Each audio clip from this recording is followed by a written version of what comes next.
Okay, so we will start with core Java. So what is Yeah, aggregation? aggregation Yeah. in Hoops concept. Actually, long back it is used. uh, Okay. uh, Okay, no problem. So what is your day-to-day routine? I mean, like in office time, what you will do first thing in the morning yeah. after logging in? Mhm. Now nowadays we are doing work from home, right? So office time is not fixed. Means sometime we have to join early, or sometime we are joining late also.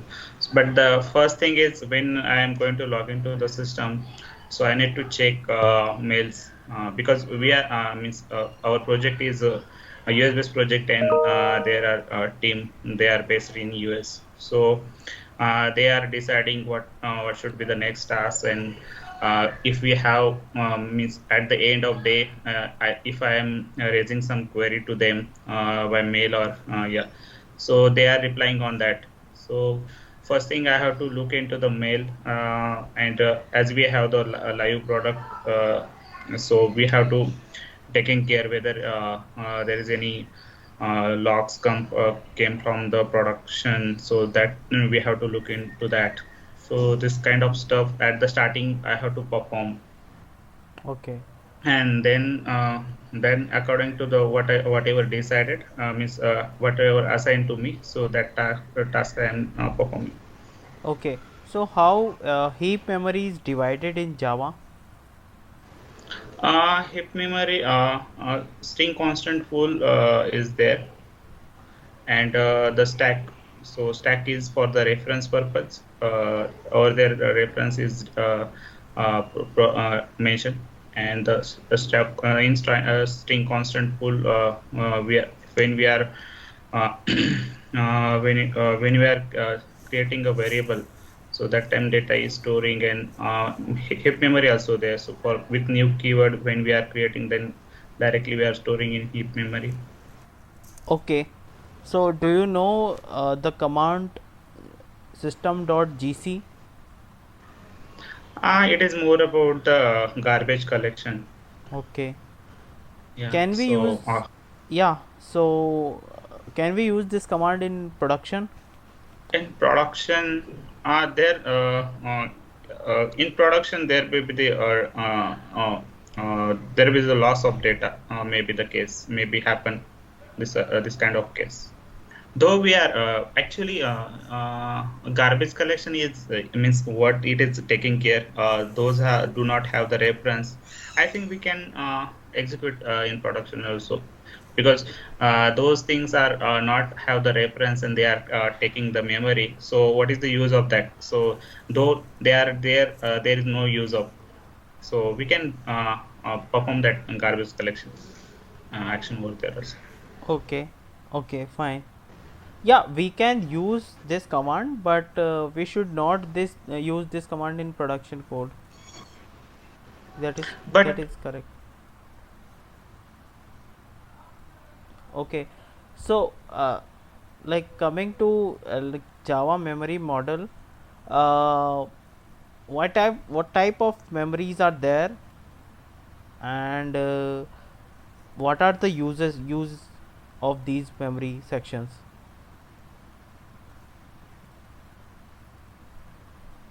So uh, uh, like there are stack and heap memory. mhm. So what are the uses of these memories, these sections? Yes. Yeah. So for stack means when we have the number of variables declared in the our program. So it is taking means we can keep the reference of that variables into the stack, and from that it is pointing to the string constant pool and heap memory. So over there we have means this is not actual data in stack, it is only the reference. So from there we can point to the string constant pool and the heap memory, and heap memory is actually the store the data. Okay. And like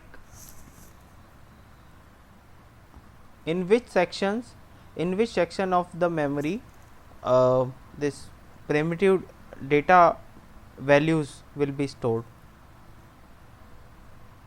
Primitive values of data in string constant pool. Uh, uh,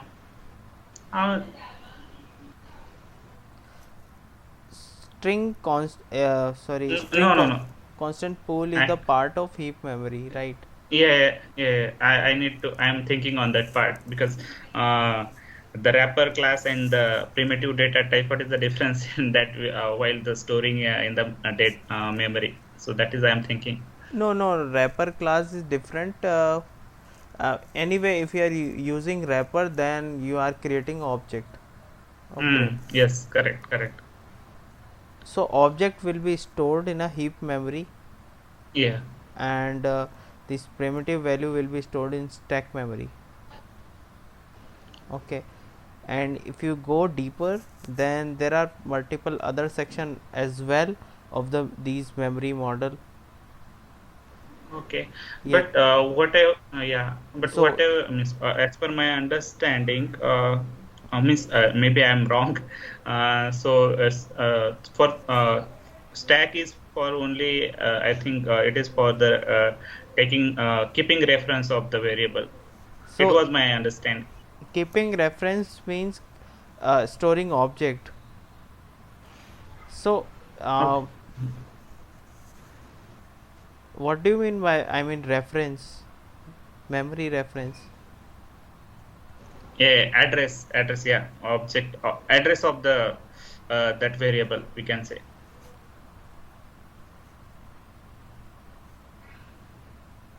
So okay, Suppose, Miss, I'm taking this simple example. I don't know whether it is related to that or not.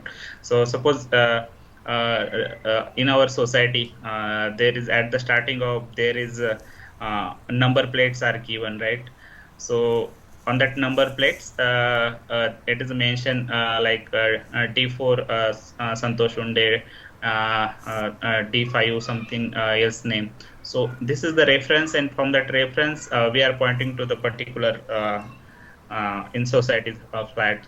So this is I'm trying to relate with that, but maybe so it will in be heap memory object will be stored. okay. So the thing is, it is further divided into some parts of memory where uh, uh, like it will our JVM will scan whatever is Mhm. required and whatever is ready to be garbage collected. If it is ready to be garbage collected, then it place those objects into some other place in the same heap area.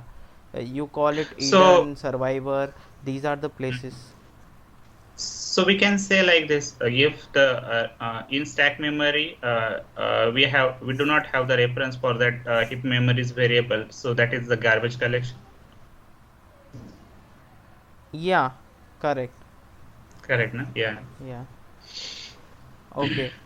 So why do you? I mean, why do we store cookies? I mean, if you visit any website, you will get the Mm-hmm. notification that this website accepts cookies. So what do you mean by that? Cookies has a number of details like expiry of that cookie is also present over there. IP address or the number of parameter are there, and it is more to when we are accepting the cookie. So that means they can notify us whatever new contents, or if they have the new it is, suppose I am taking the example of uh, Flipkart or Amazon. So when we are visiting to their site, so they are passing a cookie to our machine. So it is in our browser. It is saving internally.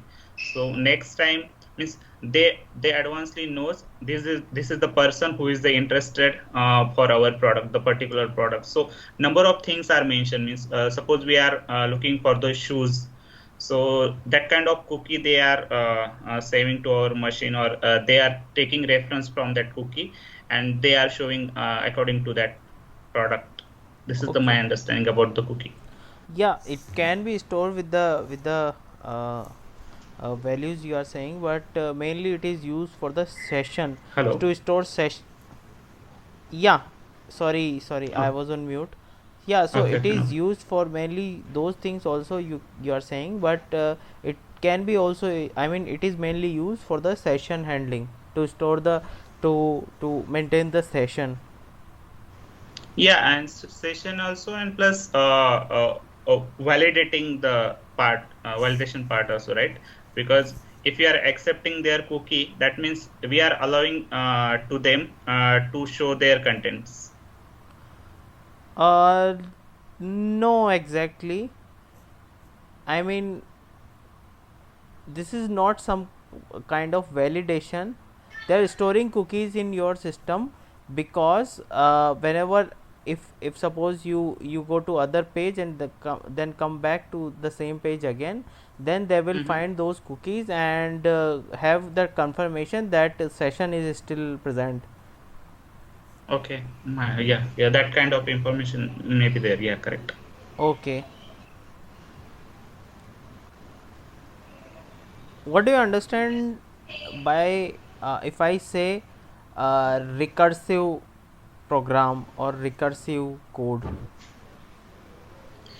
Recursive code or the recursive method or program. So it is mainly for the particular functionality and the particular utility we have, and from that utility we wanted to recursive means a number of time we have to perform same operation till the particular condition occur. We are executing that part. The same set of code we are continuously means in recursive it is automatically called, means the particular condition got it is calling the same again and again till that condition is valid. Okay, do you understand by concurrent hash map? Yeah, concurrent hash map is like for the means the synchronization purpose.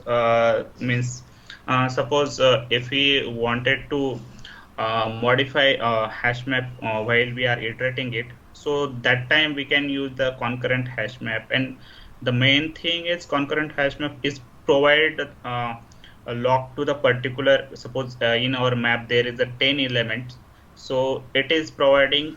Suppose we are modifying particular suppose first element, so only that part it is locking. Rest of mm, remaining 9 element other resource can use, means this is the particular lock.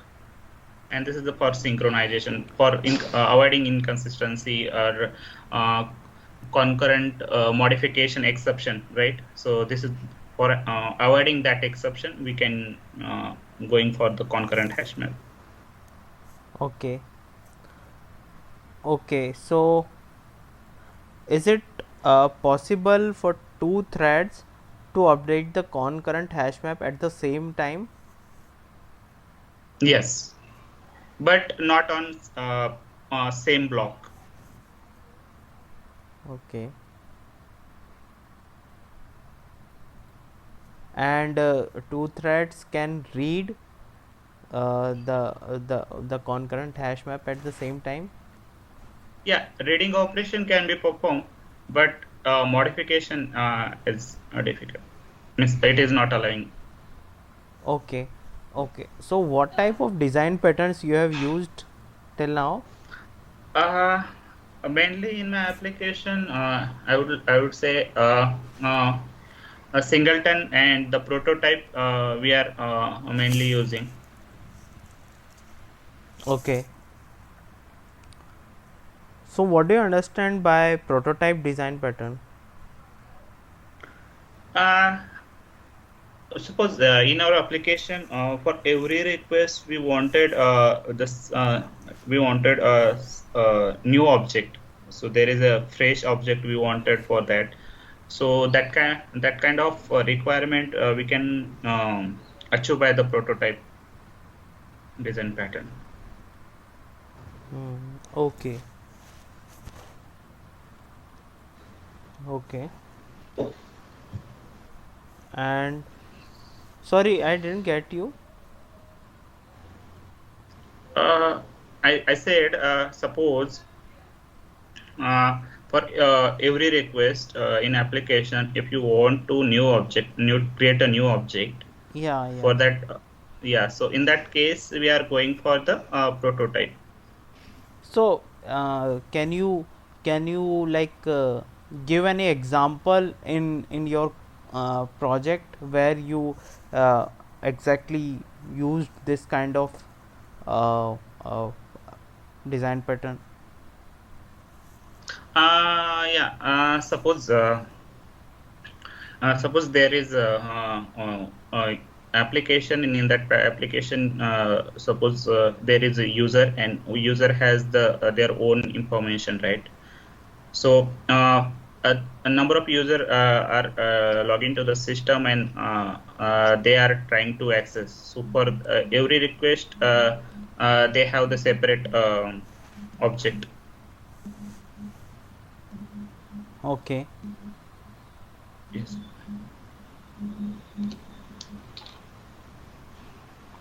Okay. Yeah. Fine. And apart from that, any other framework? Framework, Springboot, I have worked. JDBC template, I have worked.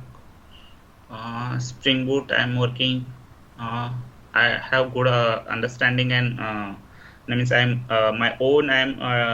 growing in the microservices and REST API. REST API also. Yeah, I mean, in project there is no requirement for that, but as a industry technology stack growing, and everyone wanting, and the hot requirement for the REST and microservices, right? So we should upgrade ourselves. So that is why I'm trying to coming to that level from Okay. last So 1 year. yeah, Yeah. sure. So what type of different annotations you have used In where you're asking particular in question? while using Spring REST? Yeah, so at the rate REST controller, it is the main annotation. It is required to denote it is a REST controller, and at the rate request mapping also there. At the rate response body also there.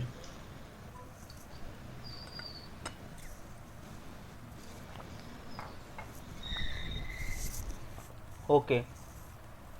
Okay. And what are the new features of Java 8 you have used? Lambda expression I have used. Predicates I have used. Stream I have used. Um, Okay. yeah, these are the I have. So what do you understand by Lambda? Yeah, so uh, uh, lambda is nothing but the anonymous method, we can say. Okay, lambda expression. So there is no method signature required over there. Block of code we can execute over there. With the help of predicate, we can do the achieve our stuffs in the lambda expression. Okay. So because of this, our boilerplate code is reduced, which we have to do in Java 7. And the main thing is we can do over here as a functional programming. So why I'm saying it because uh, as technology growing means suppose we are taking example of Python. Suppose I am not having idea more about our idea about the Python, but they are providing multiple functions. Okay, and in Java we have all things we have to do as an object, and with the taking reference of object, and we have to write a code. So they people, I think as I gone through the reading and all preparation also. So I got their number of details. So in Java also we are providing the facility to functional programming. So user is not switching from the Java to the Python, means for keeping importance of and the performance wise growing. So that is why this features are came in picture Okay. in Java. Okay. So suppose if we don't override hash code while using an object in hashing collection.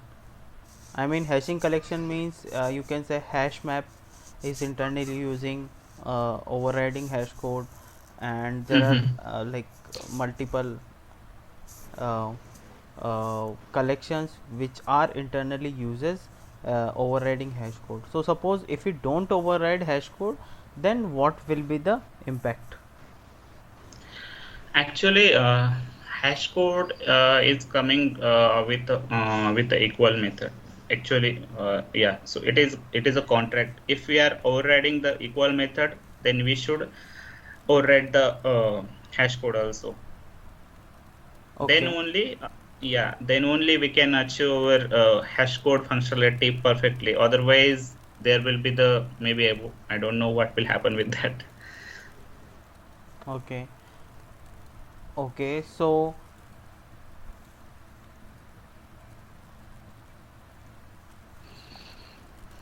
if we don't override equals method, then what will happen?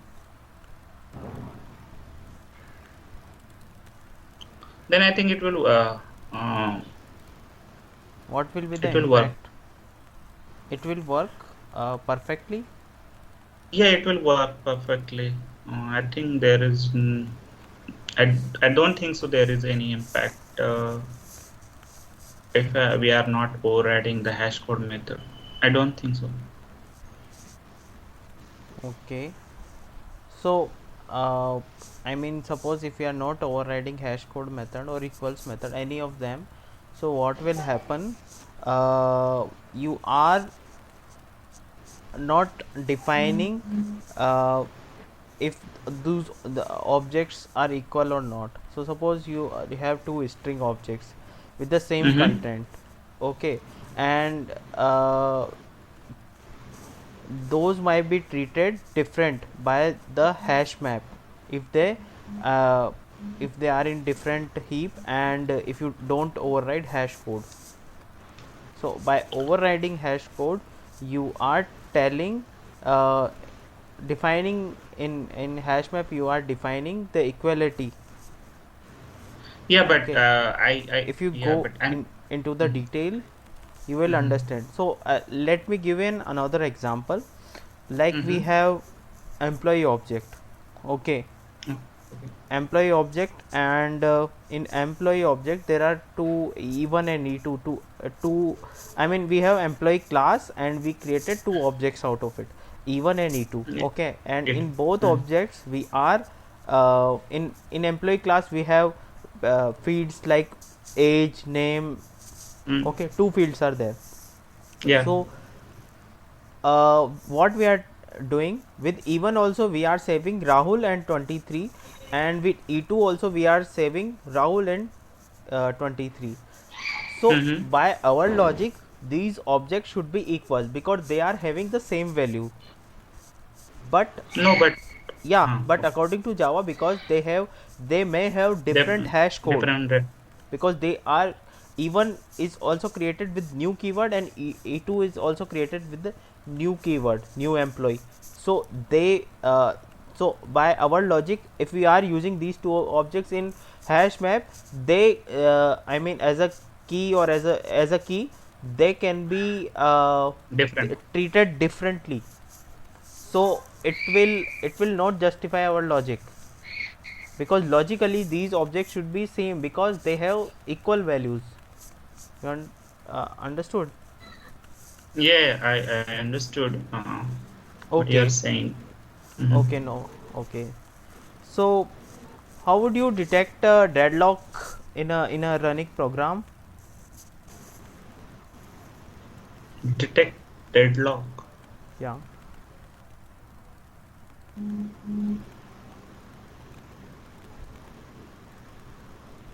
Yeah, means suppose a number of in multi-threading number of resource wanted same resource and no one able to get that resource. So in that case, there is a deadlock, and I think yeah, that is the information I have. What else? Okay. So there are some tools like JConsole. Have you heard about that? Actually, I never use JConsole and means for detecting deadlock. I never use any kind of uh, tool. Okay. It comes with JDK only. I mean, it is not a externalized tool, uh, Mhm. third party tool or anything. It comes with JDK installation, and this Okay. tool can be used for looking at the deadlocks. There are multiple other JVisual and other tools as well, third party So, tools. You can, so it is. Mhm. yeah, So tell it is me. providing. Yeah. So it is providing UI console, right? Yeah, UI console. Yeah, it is. It provides the insight of your project. So whatever Okay. objects are created, whatever deadlocks are happening, it can provide that information to you. So what you can do by Mm-hmm. observing that on information, you can prevent deadlock. Okay. Okay. What name you told? J console, JConsole. right? JConsole Okay. is Okay. one of them. There I are will. multiple. I will try for that because one of the tool I should know. Okay. Okay. Thank you. So, what is the difference between vector and array list?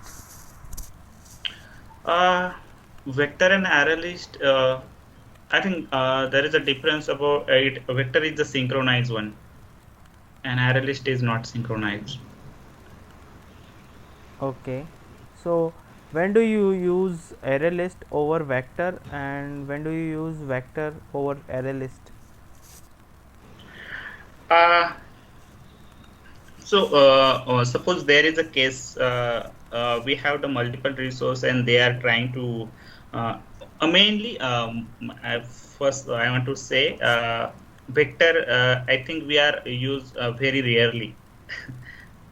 Okay. Means yeah, but that but as when we are going to use, so that reason I'm telling. So when there are multiple resources and they are trying to face that same array list, and if we have the I mean that time it will give the exception, right? Means concurrent modification type of exception, or yeah. So for thread safe, we can use the vector, and vector it is vector as a thread sub. That is why it is a slower than the array list. Okay. And yeah, so suppose we want good performance, and there is no thread sep requirement, so that time we can use array list. But we need security, sorry, means thread sep, and we don't care about the performance. That time we can go for the vector. Okay. So, But yeah, okay, fine, fine. Yeah. So, what is the topmost class of collection hierarchy? collection. Collection. Okay. And what is immutable class? Uh, Mutable class is coming into the picture, like when anything want to anyone can modify that class, the member function we can say, or yeah, member function is only. So that class is a mutable, means yeah, for modification, if anyone we are allowing, uh, then that is a mutable. So, suppose a array list is reaching its threshold. Okay. So, how does it expands itself? I mean, what is the default value of array list, and Mm, if we put elements till the default value, the mm, mm-hmm. default size, sorry, not value, what is the default size of a array list? Okay, so in broader picture, I would like to say array list size has a 16 element we can store at a time. Okay, so initial size is a 16. Suppose we are reaching inserting to the array list. So even we are inserting to the first element also, there is an internal method which is calculating the empty size of that array list. Okay, so for every insert, there is a that method. It is I don't remember that method name right now, but that method is trying to fetch this empty size. So we already fill the 16 element, and we are trying to insert 17th element into that array list. So what will happen? It will give us that size is full. So that time the new array list will create, and that new array list size, suppose 16, so 16 divided by 2, that is 8, and 8 16 is I think 24, right? So new array list will create with the 24 size, and the old array list is copied into that new array list, and the new element it will insert next of that. So in this way the operation will perform. Okay, okay. Yeah, so I think I have done pretty much from my side. Do you have any questions